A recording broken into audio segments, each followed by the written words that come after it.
Hi everyone, we've got a proof question here. It says use algebra to prove that the square of any natural number is either a multiple of 3 or one more than a multiple of 3. Now this kind of question is like a little bit different in terms of how we approach it. For questions of this type, maybe in year 11 we would like kind of show that something's always true for odd or even.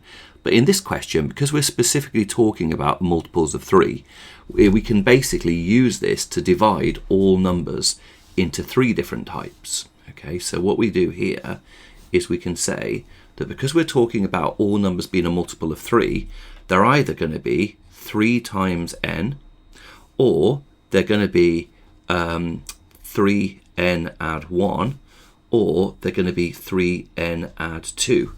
So for the purposes of this question, all numbers that exist are either a multiple of 3, one more than a multiple of 3, or 2 more than a multiple of 3. Okay, so we've found a different way of categorizing all numbers here. And this question says we've got to prove that the square of any of these natural numbers, so in other words, this one squared, this one squared, or this one squared.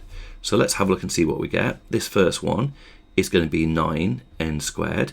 So that is a multiple of 3 because it's 3 times 3n squared. So we've shown that that one meets the criteria. Let's look at this next one.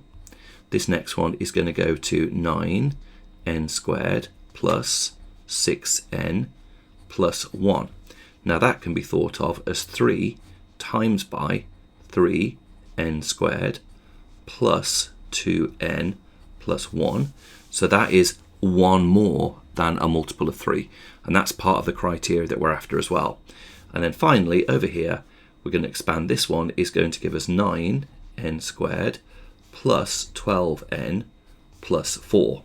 Now what we can do with this is we can think of this as 9n squared plus 12n plus 3 plus 1, which in turn can be thought of as 3 open brackets 3n squared plus 4n plus 1 plus 1.